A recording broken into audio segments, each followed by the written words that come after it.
Et comme on a dit, la parole de Dieu se trouve dans le livre de Actes des Apôtres, chapitre 2, du verset 41 au verset 47. Et tout à l'heure aux annonces, justement, on parlait que c'est une bénédiction, c'est une grâce d'être connectés. C'est-à-dire que les enfants de Dieu soient connectés tous les jours, d'être ensemble. C'est une bénédiction, d'où les retraites, d'où les cultes d'ensemble et qu'on sort, d'où les prières même qu'on fait. On fait ces prières, c'est pour nous réchauffer, c'est pour nous fortifier. Voilà pourquoi ce matin, nous allons parler de l'unité des enfants de Dieu. C'est le thème de la parole de ce matin, l'unité des enfants de Dieu.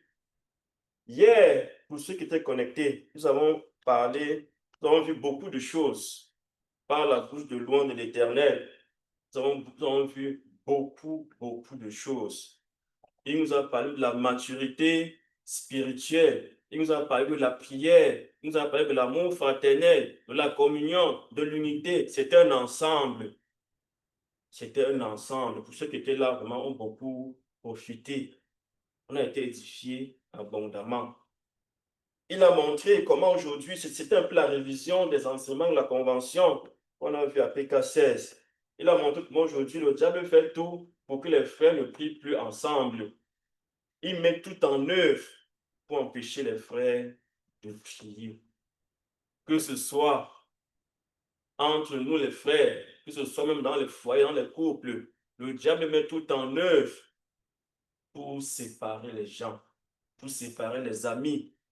Parce qu'il connaît que la prière, il dit que si deux personnes, il ne dit pas 100 ou 200 ou 15 000 personnes, il dit si deux personnes s'accordent, deux s'entendent pour aller prier, je vais donner tout ce qu'ils demandent. C'est écrit dans le Bible. Si deux personnes s'accordent pour aller faire une prière, le Seigneur va exaucer leur prière. Et quand le Seigneur exauce, qui est en difficulté, c'est le diable qui est menacé. Et comme il ne peut pas être menacé, il met non tout en œuvre pour que il fait tout pour que les frères ne puissent pas s'unir, pour que les frères ne puissent pas travailler ensemble. Ce matin, on va parler de l'unité des enfants de Dieu. Nous devons être un en tout, un, l'unité comme un, uni. Ça veut dire si on me voit, on t'a vu, on te voit moi aussi vu. C'est pour cela que Asaph a dit, comment est-ce que je vais vraiment pécher et je vais trahir la race des enfants de Dieu? Si je devais parler aussi comme les païens, je vais trahir mes frères. Ça veut dire, je prends un exemple, je dis que si je pars à mon lieu de service, on connaît que je suis chrétien, je persévère à tel endroit. Papa Mathieu aussi part dans son lieu de service. On connaît aussi qu'il est chrétien. Il persévère aussi là où moi je suis. Et j'arrive au travail, je commence vraiment à boire du vin, je commence vraiment à faire comme quelqu'un qui n'est pas chrétien, comme un païen.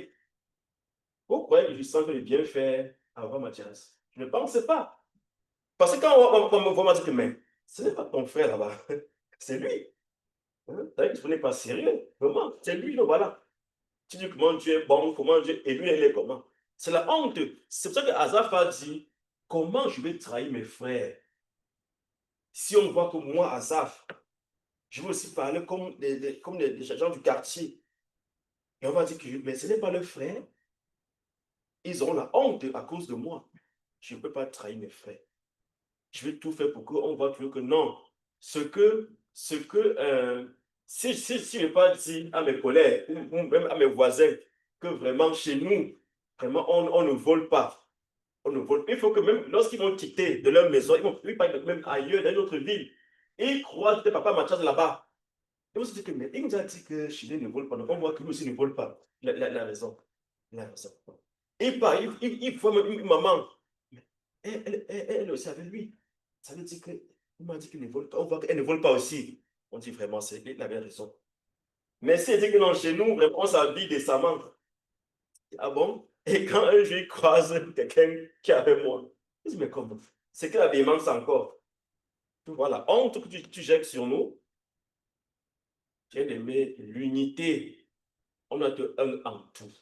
Comme on va voir tout à l'heure. L'unité des enfants de Dieu. 1 plus 1 égale à 1. 1 plus 1 plus 1 plus 1 égale à 1. C'est ça les mathématiques selon Dieu. 1 plus 1. Entre la multitude de ceux qui avaient cru étaient un cœur et une âme. Pourtant, ils étaient des milliers et des milliers de personnes. Mais devant Dieu, c'était comme une seule personne. Parce qu'ils faisaient tout en commun. Ils étaient unis. Ils avaient le même enseignement. Ce n'est pas que l'un dit que non, voler n'est pas bon. Tandis que non, on peut aussi un peu voler selon les contextes. Tu vois, on va dire que non, il y a divergence. Deux personnes et chacun a son enseignement, ça fait problème. On va voir, lisons à partir du verset 41 de Acte 2. Je lis la parole de Dieu.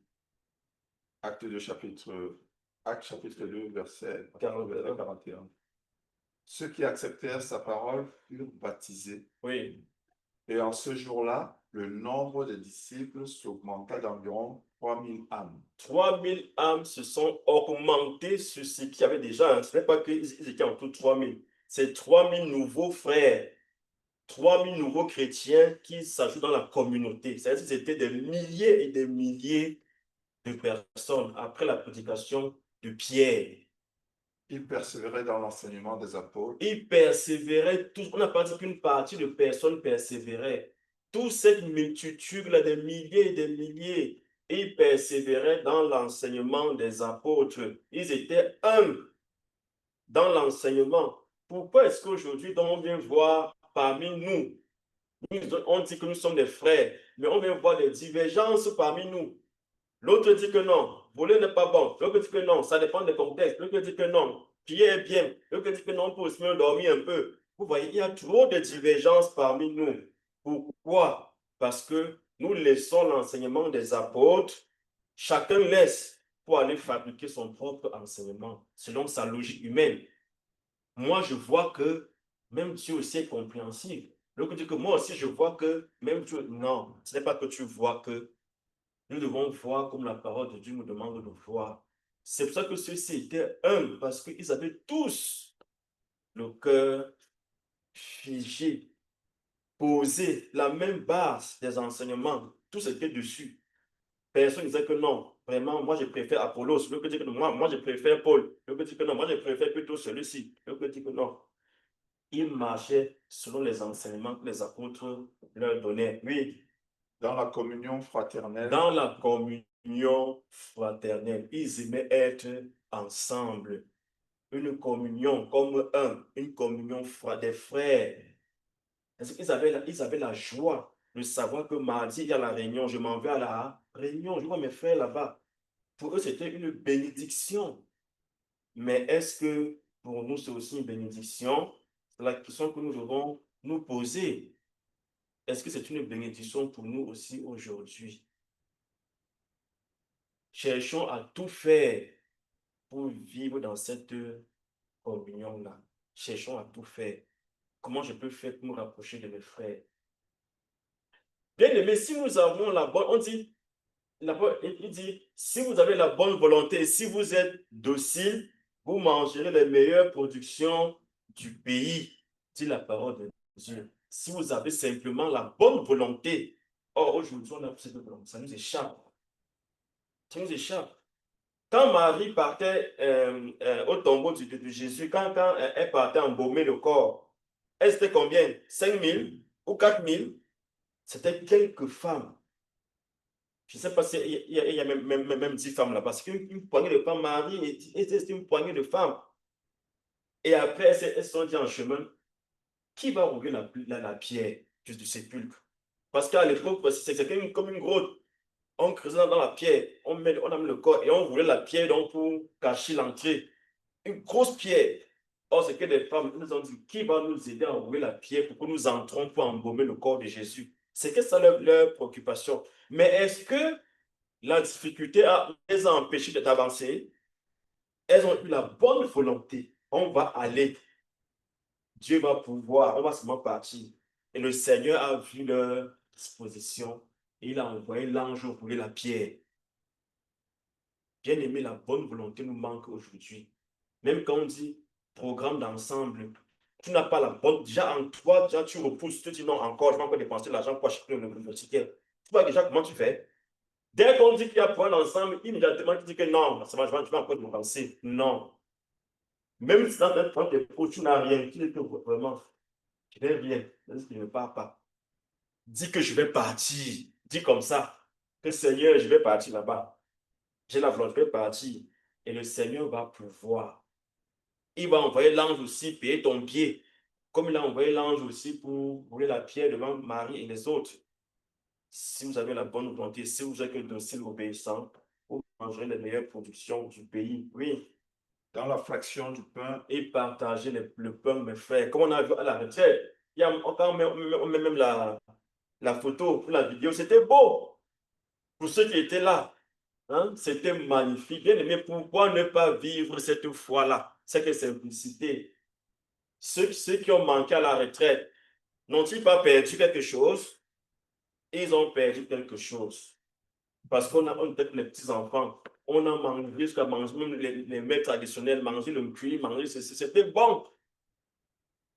Et on riait, vraiment, c'était magnifique.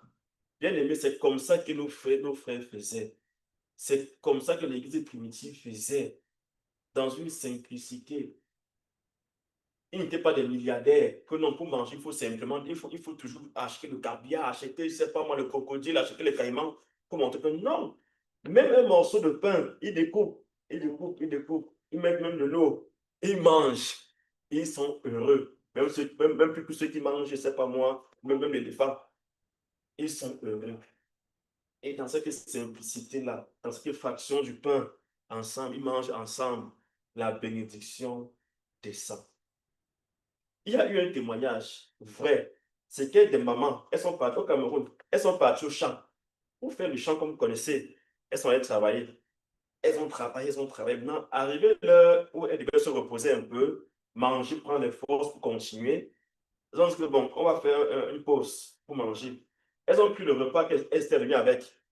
Elles ont mis le repas. Maintenant, il y a donc une autre qui a élevé la voix pour bénir le repas pour qu'elles puissent manger. Et pendant qu'elle a élevé la voix, elle priait, le Saint-Esprit est descendu au champ. Le Saint-Esprit est descendu sur la massue des mamans. Elle n'avait pas le Saint-Esprit. Elle priait simplement pour manger la nourriture. Le Saint-Esprit est descendu. Mes frères, c'est un témoignage vivant et vrai. Pourquoi on ne peut pas aussi imiter ces bonnes choses-là? Quand ton cœur ne veut pas être avec tes frères, c'est un grand danger. Tu vas encore être avec qui? Aller au bar? Avec qui d'autre alors? C'est avec tes frères que tu feras un bon conseil.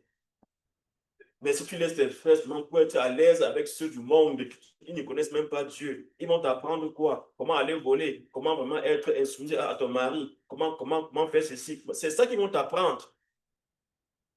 Bon, quand ton cœur ne peut pas être avec tes frères, fais très attention. Tu es sur un mauvais chemin. Quand ton cœur plutôt est porté vers ceux du dehors et tes propres frères, tu les fuis, ça veut dire qu'il y a quelque chose en toi du monde qui t'attire encore là-bas dehors. Il y a quelque chose qui t'intéresse. Le diable a encore sa chose en toi. Tu dois enlever tout cela pour aimer avec tes frères et manger simplement. Oui. Et dans les prières. Dans les prières. Pourquoi donc tu veux fuir la prière, non? Et il y a certains bien-aimés qui inventent la maladie pour ne pas venir prier. Je vous dis vrai. Tu dis que tu inventes une maladie pour ne pas venir prier avec tes frères. Tu dis que non, vraiment, bien-aimé, je suis malade, je ne peux pas venir. Alors que même Dieu voit que tu pouvais venir prier. Tu as seulement profité d'une situation pour ne pas venir prier. Or, dans l'église primitive, ils étaient unis dans la prière. Ils ne fuyaient pas les prières. Or, aujourd'hui, beaucoup clignotent. Je viens aujourd'hui, j'ai fait encore 200, je ne viens pas. Je reviens encore après. Je fais encore un mois, je ne viens pas. Après, je reviens. Après, même 2 mois, je ne viens pas. Ce n'est pas comme ça que ce n'est pas ça la persévérance dans la prière. Ils étaient un. Même quand on donne le programme de la semaine, comme on a donné là, lundi, mardi, jeudi, vendredi, dimanche, quand on donne le programme comme ça, Tu dois prendre ça au sérieux, même en fonction de ton programme, des actes d'activité. Tu dois prendre cela au sérieux, que c'est le programme du Seigneur. Le Seigneur est plus que tout le monde. Il dépasse mon patron, il dépasse je ne sais pas qui. Et je suis d'accord de persévérer pour lui être agréable. Je vais donc faire autant que possible tous mes efforts pour venir persévérer avec mes frères. Oui, La crainte s'emparait de chacun oui. et il se faisait beaucoup de prodiges et de miracles par les apôtres. Bien aimé, vous voyez la force de l'unité. Aujourd'hui, si ton cœur ne craint pas, tu sens que tu as diminué spirituellement, c'est parce que tu n'aimes pas tes frères. Le manque d'amour fraternel entraîne la baisse de la spiritualité. Note ça aujourd'hui. Note cela dans ton cahier. Noir écrit bien, tu soulignes. Si tu deviens faible dans la prière, tu sens que vraiment le péché encore est facile à toi. Tu peux vraiment insulter, tu peux tout faire, tu peux même taper, tu peux. Sache que il y a un manque, une diminution, une baisse de l'amour fraternel en frère. On a vu ça hier, que quelqu'un qui aime ses frères, il ne peut pas aller. D'ailleurs, il peut dire que Seigneur, enlève en moi la colère sur une fausse prière. Sur une fausse prière. Parce que la colère, c'est contre qui? Contre les animaux. C'est contre tes frères. Oh, si tu aimes tes frères, tu ne peux pas te mettre en colère. On a vu ça hier pour ceux qui étaient connectés. Seigneur, enlève la colère de mon cœur. Tu n'enlèveras pas. C'est une fausse prière. C'est toi qui dois enlever. Tu dois aimer tes frères. Et si tu aimes, il n'y aura pas la haine en toi. Si tu aimes, il n'y aura pas la colère en toi. Parce que tu aimes. Tu ne feras pas mal à ton frère. Bien aimé, la crainte s'emparait de chacun d'eux. Cette vie d'unité qu'ils avaient. Ça fait que. Et il se faisait beaucoup de miracles parmi les apôtres. Quand ils sortaient. Aujourd'hui, pourquoi est-ce que quand on sort, on n'a pas évangélisé, on vient les mêmes bredouilles? Pourquoi? On fait beaucoup d'efforts. L'autre jour, on était avec papa Eric, avec maman de Gadi, la sœur Balina. On est venu, c'était ici à Meaux. On a marché dans les maisons. Marché, c'était plein. On a, je ne sais pas si on a envoyé, je ne sais pas moi, des rues et des rues dans les boîtes, on bombardait partout. Bien aimé, on se pose la question, pourquoi il n'y a pas de résultats? Sommes-nous un ou bien ce n'est que les luttes parmi nous? La parole de Dieu est vraie. Ceux-ci étaient unis, ils se faisaient beaucoup de miracles avec les apôtres. Beaucoup de miracles. Mais nous, pourquoi il n'y a donc pas ces miracles-là? Donc Dieu a dit qu'aujourd'hui, on ne voit plus la manifestation du Saint-Esprit parmi nous. Pourquoi? On ne voit plus la manifestation des dons. On ne voit plus ainsi par l'Éternel. Le don de prophétie, on ne voit plus. Le don de guérison, ça a disparu. Tous les dons qu'on connaît, les dons de foi, les dons ont disparu aujourd'hui. Est-ce que ça n'existe pas? Ça existe, c'est parce que les frères ont mis de côté l'amour fraternel, l'unité. Le don se manifeste lorsqu'il y a l'unité, parce que le don, c'est pour la construction, c'est pour l'édification de l'Église, corps de Christ. Si maintenant on ne s'aime pas, le don n'aura plus d'utilité. Comprenons cela. Le don n'aura plus d'utilité. Donc, si nous voulons encore à nouveau être remplis des dons de Dieu, tu vois un frère qui a le don de foi, il parle et ça s'accomplit. Tu vois une sœur qui a le don de prophétie, elle prophétise, ça s'accomplit. Tu vois un frère qui a le don de guérison, il prie, le mal se lève, il est guéri, le boiteux marche. Tu vois le frère qui a le don de ceci, le don de cela, le don de langue, le don d'interprétation. Quelqu'un parle en langue, le frère interprète parce qu'il a un don en lui. On va voir cela parmi nous si nous mettons en pratique cette parole, l'unité des enfants de Dieu. Oui. Ils vendaient leurs propriétés et leurs biens. Oui. Et ils en partageaient le produit entre tous selon les besoins de chacun. Bien aimé, on dit bien selon le besoin de chacun. On n'a pas dit qu'ils ont coupé ça à part équitable, hein? Non.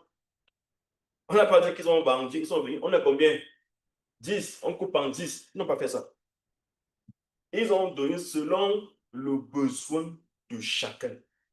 Et ça n'a posé aucun problème.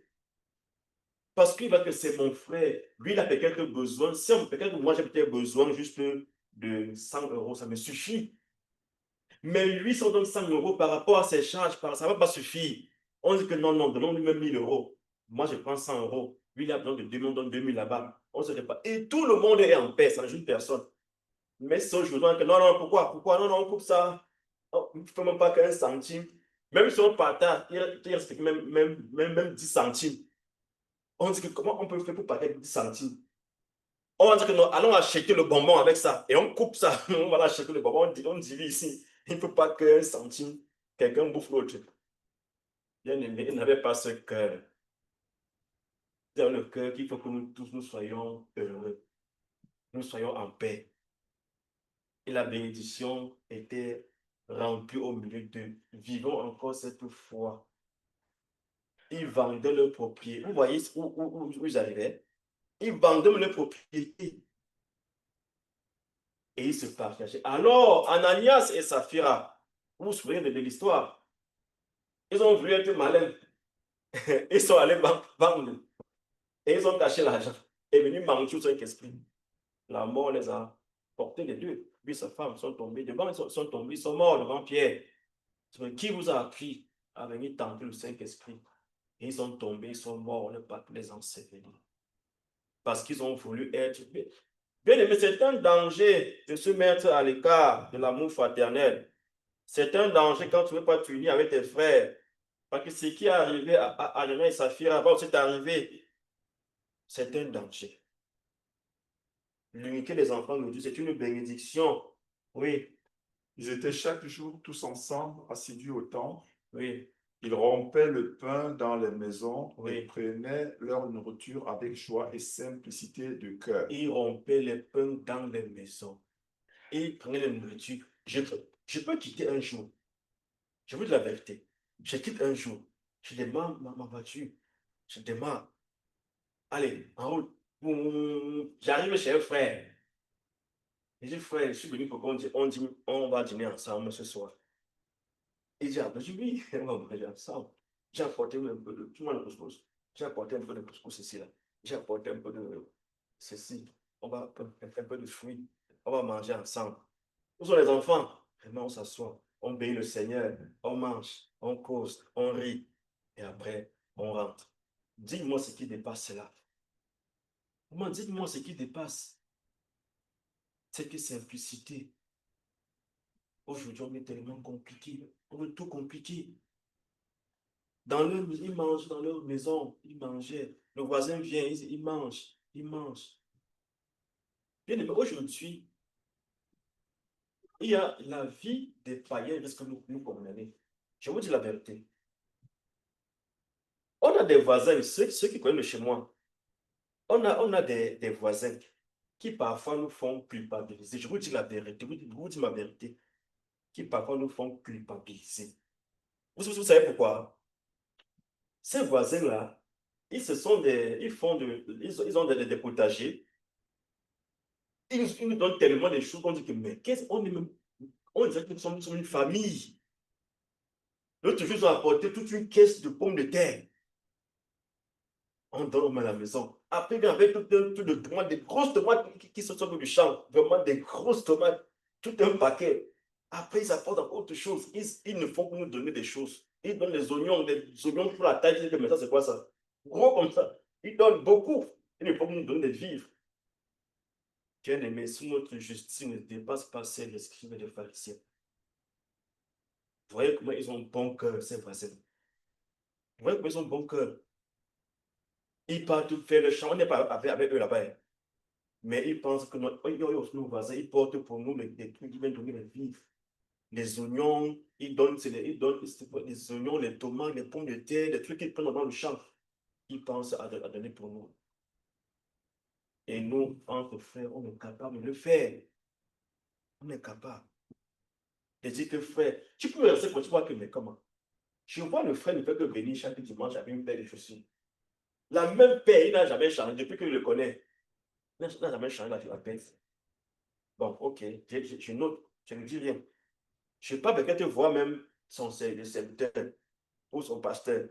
Je dis, Prends la chaussure là. Donne ça. Ne dis pas que c'est moi. Dis pas que c'est moi. Faut pas qu'il ne dit pas que c'est moi.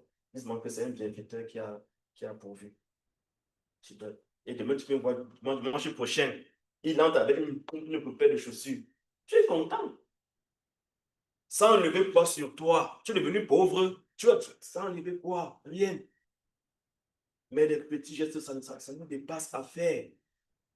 Des trucs qui ne coûtent même pas grand-chose, ça nous dépasse à faire. Chacun est égoïste. On peut rester manger tout pour soi, rien pour l'autre. Bien aimé, ce n'était pas comme ça dans l'église primitive.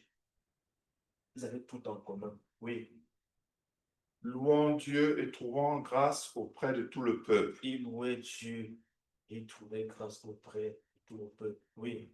Et le Seigneur ajoutait chaque jour à l'église ceux qui étaient sauvés. Bien aimé, est-ce que cette parole n'est pas pour nous, ne risque pas être pour nous une condamnation aujourd'hui? Vous voyez notre nom, ça nous plaît d'être comme ça. Ça nous plaît. Nous sommes contents d'être comme ça. Est-ce qu'il n'y a pas les hommes dehors qui veulent le salut? Est-ce que Dieu est incapable de travailler aujourd'hui? Vous voyez comment Dieu a ajouté chaque jour. Il partait prendre une vidéo, il venait mettre parmi eux. Pourquoi Dieu faisait ainsi? Pourquoi il faisait ça? Parce qu'il voyait que en partant prendre une vidéo et venir mettre au milieu d'eux, il devait aussi grandir dans la foi. Mais aujourd'hui, comme parmi nous, il n'y a pas l'amour, il n'y a pas vraiment la fraternité. Ce sont que des haines, vraiment des railleries, des insultes, du mépris. Comment donc Dieu va prendre une âme pour venir mettre où il y a les troubles? Comment? Vous pensez que Dieu, si nous les hommes, on réfléchit comme ça, tu sais que non, je ne peux pas prendre mon enfant, peut-être pour aller mettre dans une maison troublée, dans une maison où je connais que non, là-bas, mon enfant ne sera pas tranquille. Si il met l'enfant là-bas, je vais venir sortir l'enfant avec plein de séquelles, plein de problèmes. Tu connais comme ça et tu ne mets pas. Tu laisses. Et tu veux que Dieu vienne mettre les enfants parmi nous, ses enfants. C'est pour ça qu'on témoigne qu'il n'y a pas de fruits. Une assemblée qui ne grandit pas, il n'y a pas les hommes qui viennent là, c'est qu'il y a un véritable problème d'amour fraternel. L'homme de Dieu a dit cela. Une assemblée dont les membres ne grandissent pas, il y a un manque de prière. Ils ne prient pas. Or, comment peut-on prier si on n'est pas un? C'est ça la question. C'est qu'au final, on revient encore sur le manque d'amour fraternel, le manque d'unité. Tu diras que l'on prie. Tous les jours, on prie que le Seigneur augmente les gens. Mais pourquoi il ne manque pas alors? Ça, la question, pourquoi il n'augmente pas? On prie certainement, mais est-ce que les cœurs sont non disposés? Est-ce que quand Dieu vient, il dit que si deux s'accordent, est-ce que donc nous sommes accordés? C'est ça le véritable problème. Est-ce que nous sommes accordés alors pour aller prier? Dieu a ajouté chaque jour ceux qui étaient sauvés. Oui, c'est fini. Lisons aussi un psaume. Psaume chapitre 133, du verset 1 au verset 3. Bien aimé, nous devons vraiment obéir à ce que parole qui sort ce matin. Psaume chapitre 133, du verset 1 au verset 3. L'unité des enfants de Dieu doit être vraiment quelque chose qui doit vraiment nous préoccuper tous les jours. Bien-aimés, aimons être ensemble, aimons Dieu, aimons faire tout ensemble. Pense à ton frère, sois content de partir prier avec lui, sois content d'entendre la voix de ta soeur, sois content. On est parti, le week-end dernier, on n'était pas ici, on était en Allemagne. Est-ce que j'ai regretté que mon carburant, j'ai mis le carburant dans la voiture? Comment? Et ça a pris beaucoup de carburant. Même ça prenait même 2000 euros de carburant. Je pas seulement. Ma part, c'est de voir mes frères, c'est tout. Ce que je veux dépenser, ça ne me regarde pas. Le Seigneur va pouvoir, je passe seulement voir mes frères. On est parti en Allemagne, on a passé un merveilleux séjour. On a prié ensemble. On a pris la nuit de prier ensemble. On était contents. On a prié. Le Seigneur nous a bénis. On a fait le culte dimanche. Et après, on est rentré. On est arrivé en paix. Qu'est-ce qui dépasse cela? Rien. Je vous dis, mes frères, rien ne dépasse ça. Rien. Pour toi, manquer le culte devait être vraiment comme une punition. Quand je suis arrivé dans ce pays, j'étais étudiant. Je pouvais bien chercher le travail des étudiants, le week-end, tout ça. Mais moi, quand je cherchais le travail, je ne voulais pas que le travail m'empêche de faire mon culte le dimanche. Non, je ne voulais pas. Pourtant, j'étais étudiant, je n'avais pas trop de choix. Mais je ne voulais pas qu'un travail, pendant que les frères sont rassemblés pour le culte, je suis dehors pour chercher l'argent. Je ne voulais pas ça. Je ne voulais pas. Seigneur, vraiment, épargne-moi de ça. Je ne veux pas. Je ne veux pas. Le Seigneur m'a aidé. Pour que le dimanche, je vais faire culte avec mes frères. Mais nous, aujourd'hui, on n'a plus ce cœur-là. Si je trouve un travail, que même si c'est même tous les jours, c'est un travail qui est programmé à tous les programmes de l'église. C'est-à-dire, je travaille lundi la nuit, je travaille mardi la nuit, je travaille jeudi la nuit, je travaille vendredi la nuit, je travaille dimanche le matin. Tu vois qu'il y a même certains qui ne percevaient même plus. Tu ne vois, il a disparu complètement. Parce qu'il court après l'argent. Tu vas finir par laisser un jour et partir. C'est, je vous dis, frère, aujourd'hui, on achète des maisons, on achète des voitures. Demain, on va laisser tout ça. Et c'est même un inconnu qui vient prendre et conduire. Il conduit ta belle voiture, il part avec. Il part même vendre ça même. Tu n'es plus là. Tout ce qui se passe derrière. Parce que la mort t'a emporté, tu sais ce qui se passe. Ta maison, là, on vend même sans du lapis. On se partage l'argent. Hein? J'étais au téléphone. C'était quand c'était jeudi. Jeudi soir, j'étais au téléphone avec Papa Mathias. Et quand on causait, là, on s'est dit, vanité des vanités, tout est vanité. Parce qu'il m'explique comment tu vois. Tu dis, mais ça, c'est pas ça. Parfois, on lit, on ne comprend pas la teneur. Quand il dit, Ecclésiaste te dit, vanité des vanités, on ne comprend pas. On se dit, bon, c'est l'histoire. C'est quand tu es devant des faits, sous tes yeux, que tu comprends certaines paroles de la Bible. Que l'Ecclésiaste avait, quand il a réfléchi, il a trouvé dans tous les sens la réflexion, et il a conclu, vanité des vanités. Tout est vanité dans ce monde. Ici-bas, tout est vanité. Et même, je ne sais pas, soit même milliardaire. Et toutes les maisons même d'un pays, c'est pour toi seul. Achète même tout un continent à toi seul. Tu vas laisser ça un jour. On va te mettre dans le sol. Et on t'oublie même, c'est fini. Tu vas passer toute ta vie à pourrir ici. Il nous dit comment son papa, quasiment, qui est décédé, a construit une maison. C'est ça, non? Là. Et ce n'est pas, il y a des histoires comme ça qui existent. J'ai connu une histoire. C'est qu'une dame, avocate, elle a fait des grandes études. Elle est sortie une brillante avocate. Et le jour qu'elle prêtait serment, elle prêtait serment pour être avocate. Je pense le même jour, elle est morte. Vous voyez, tout est vanité dans ce monde. Elle a fait des grandes écoles, des grandes études. On investit sur elle. Le jour qu'il faut maintenant manger le fruit de son travail, elle prête serment pour aller travailler, exercer comme avocate. La mort l'enlève. C'est fini. On encore faire quoi? C'est fini. La mort l'enlève. Tu peux construire ta maison, tu n'entres pas dedans. Parce que Dieu dit que pour toi est fini. Stop. Enlève la vie en toi. Tu vois, qui va disturber lui? Là, c'est fini. Quelqu'un ne pourra pas venir vivre dans ta propre maison que tu as transpiré. Tu t'es même privé de manger pour construire ça. Donc, là, tu ne jouis pas de ton bien. C'est pour cela que, bien aimé, chaque jour, au jour le jour qu'on vit, au jour le jour que nous sommes dans la vie, louons Dieu, servons-le. Servons-le. On a un morceau de pain, on dit merci Seigneur. On n'a même pas le pain, on dit merci Seigneur. Parce que tout est vanité dans ce monde. Ne t'accroche donc pas sur ce qu'il veut. Oui. Psaume 133. De 1 à 3. Voici, qu'il est agréable, qu'il est doux, Oui. des frères de demeurer ensemble. Il est agréable. Il est doux pour des frères d'être unis, d'être ensemble, de demeurer.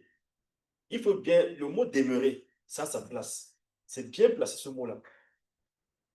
Demeurer, la demeure, on dit ça c'est ma demeure. Même quand on dit sa dernière demeure, ça tombe. On parle même, est-ce que c'est qu'un jour il va quitter là-dedans? Sa dernière demeure, il demeure là-bas. Bien aimé, on doit demeurer dans l'amour fraternel, dans l'unité. Ce n'est pas qu'on part, on vient, on sort, on revient, on sort, on revient. Moi, je dis que non, tu ne demeures pas. Tu es comme les clignotants, tu pars, tu reviens, tu sors, tu reviens. Demeurons dans cette vie. C'était content de vivre. Il est heureux, il est agréable pour les frères de demeurer ensemble, oui. C'est comme l'huile précieuse qui, répandue sur la tête, descend sur la barbe d'Aaron, Oui, qui descend sur le bord de ses vêtements. oui.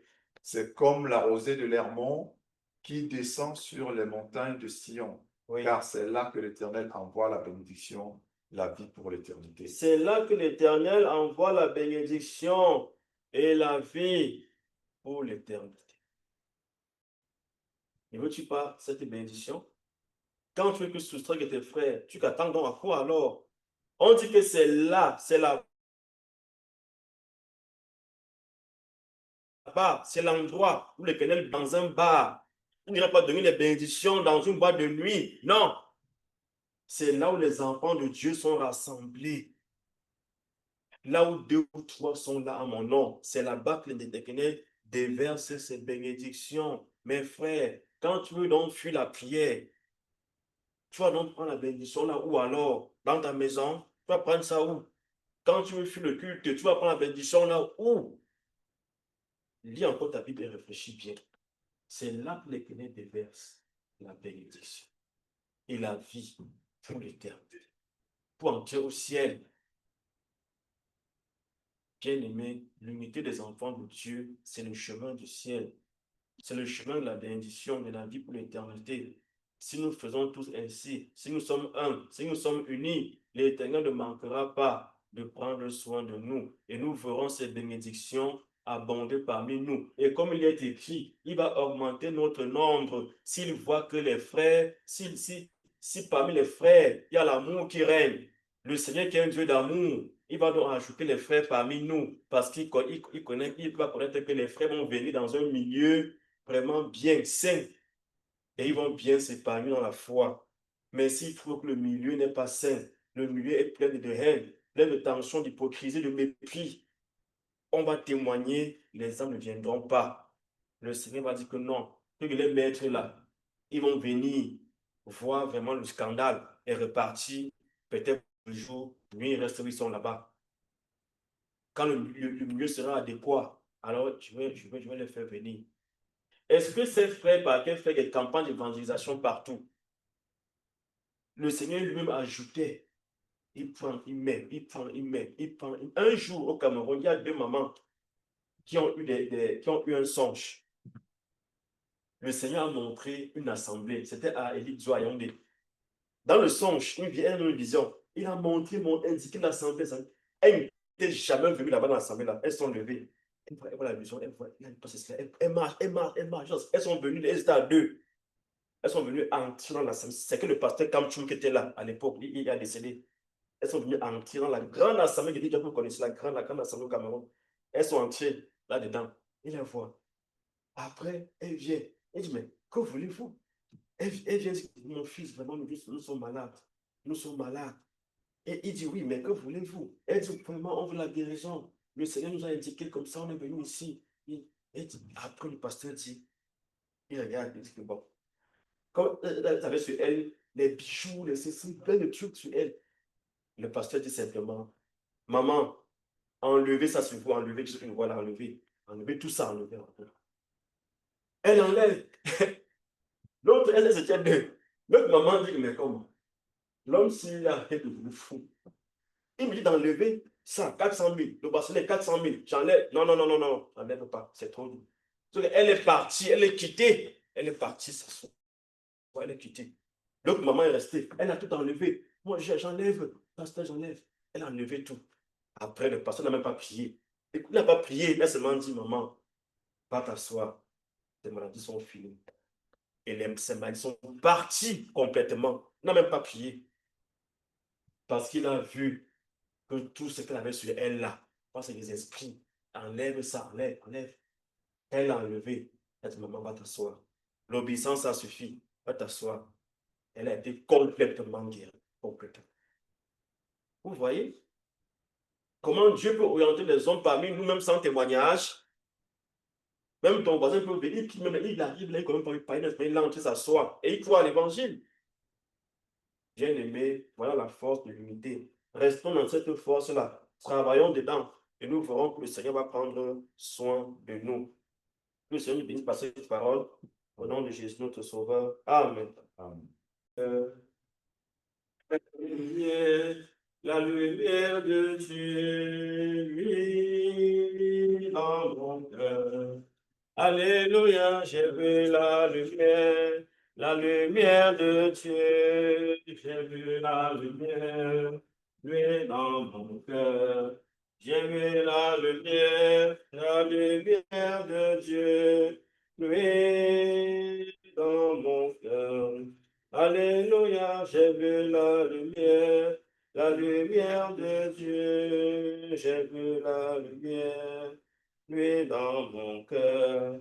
J'ai vu la lumière de Dieu, lui dans mon cœur. Alléluia, j'ai vu la lumière de Dieu. J'ai vu la lumière, lui dans mon cœur. J'ai vu la lumière de Dieu. Oui, dans mon cœur. Nous clôturons dans la joie de mission 609. 609, joie de la mission, pour clôturer notre culte de ce matin. Ô toi, mon allégresse, aimable et doux sauveur, dans les jours de détresse, tu consoles mon cœur. C'est toi seul que je chante, Jésus mon Rédempteur. Au cœur d'amour je chante, pour toi vivre mon cœur. Vers la mission 609 de chant. Pour toi, mon allégresse, aimable et doux sauveur, dans les jours de détresse, tu consoles mon cœur, c'est toi, seul que je chante, Jésus, mon Rédempteur. Au cœur d'amour je sens honte pour toi, vibrer mon cœur. Toi qui le veux, mon frère, sublime roi des rois. Quelle honte sur la terre est comparable à toi. C'est toi, seul que je chante, Jésus mon Rédempteur. Au cœur d'amour je sens honte pour toi, vibrer mon cœur dans les plus sombres heures, quand mon ciel devint noir. Ô Jésus, tu demeures pour moi le seul espoir. C'est toi, seul que je chante, Jésus, mon Rédempteur. Au cœur d'amour je sens En cœur pour toi vibrer mon cœur. Éternel Dieu des armées, nous te sommes infiniment reconnaissants.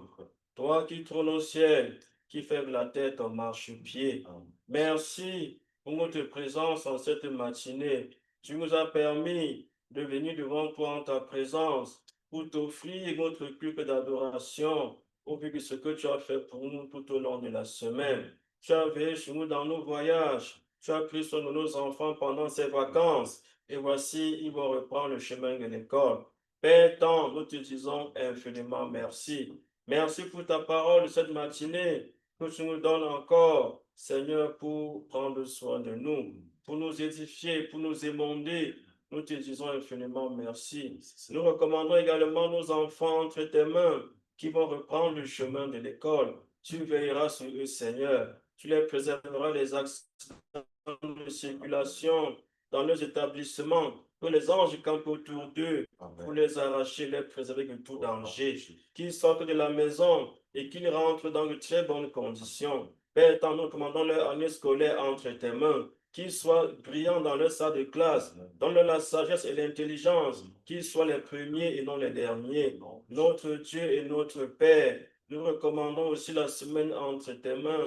Veille sur nous dans nos activités, sur la route, dans nos maisons, que l'ange nous préserve de tout danger. Merci Seigneur pour ta présence. Sois continuellement avec nous. Au nom de Jésus notre Sauveur. Amen.